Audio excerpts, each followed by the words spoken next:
The Alabama Senate just passed a bill that grants the Briarwood Presbyterian Church an amazing new power.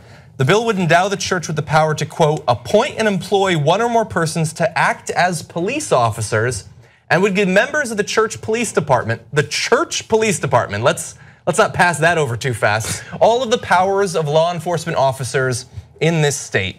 Now, why has it come to this? Why does the church get to have its own police department as an individual organization that they control? Well, spokesperson Matt Moore said in a recent statement that they need it. They need their own armed police force to protect its over 4,000 parishioners, as well as its on-site K through 12 school and seminary. Well, if that's the precedent, then every megachurch around the country will soon have its own armed police officers that it exclusively controls. So get ready for that if this spreads. Eric Johnston, an attorney, says we have to hire policemen all the time currently. It would be so much easier to have someone on staff. They apparently have many events, which I'm not surprised to find out. This church has many events every single year. So now they don't have to hire people, they just get to have their own police. Now, a previous version of this same bill made it through the Senate last year, but was never signed. Senate Democrat Hank Sanders says the legislation would likely start an avalanche of private police forces with public authority. And that is going to be the case unless they say that this is not constitutional, which it certainly seems like it would not be. Opponents of the bill have questioned whether church law enforcement would properly handle illegal activity. There was a drug investigation that took place just 2 years ago at its K-12 school. So if that was their police, would they actually investigate it? Now, another Senate Democrat says he doesn't think that'll be a problem because the church promised it wouldn't be. Oh, okay. Well, as long as they promise. Is it a good precedent to set?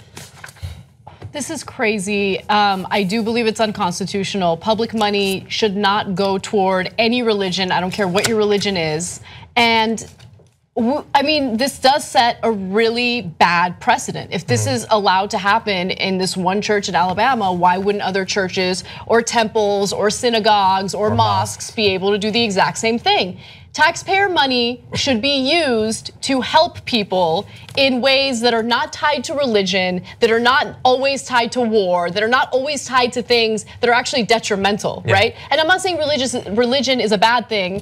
In some cases it is, right, if it's extreme. But I don't want taxpayer money going toward religion. That's against our Constitution. And so where are all the conservatives who claim to be constitutionalists, who want to protect the Constitution? This goes against the Constitution.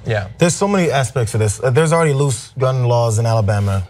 That's everyone's surprised about that. That you don't have to register your guns. First of all, the background checks. You can transfer possession of assault weapons, 50 caliber rifles, large capacity ammunition magazines. All these things can be just tossed around anyway. So we're gonna trust, as you pointed out, that the congressperson, I said senator probably said, we're just gonna trust them to hire the right kind of people. Even hand out some guns to the right kind of petitioners to make sure that they can shoot up the right people if they come in. There's churches that have historically been attacked. You're gonna start handing out guns to all the black churches. Remember First Emmanuel down in Charleston? He got shot up. That kid went to the next spot, ready to shoot up something else. Historically, these churches get attacked. Are you ready to hand off guns? Just let them go shooting any white guy they see walking up? Because historically, white folks have shot up and burned black churches in this country. Are we gonna start arming them? Are you okay with that? We'll see. I mean, the first time one of these police officers kills someone, are they gonna be immune from prosecution in the same way that most cops seem to be? That's gonna be a scary precedent. Yeah, we have an establishment clause. We have a separation of church and state. We need to remember that here. This is a terrible precedent. Also, by the way, for you nerds, this is exactly what Cersei Lannister did that started her downfall. But I think that Anna has the solution in it. If you want to stop this, all we need to do is get a mosque in the area with at least 4,000 people to apply for its own police force. That'll be the end of it across the country right there. That's my prediction. You're already tax exempt, okay? Yeah, is that not enough? How about you use that tax exempt status and all the money you save to buy your own security? Why do taxpayers have to foot the bill? That doesn't make any sense at all. Podcast The Young Turks anytime you want. tytnetwork.com/join. I think it's weird. No, it's not weird. In fact, you'll think, I'm like a smart person. Do it now. tytnetwork.com/join.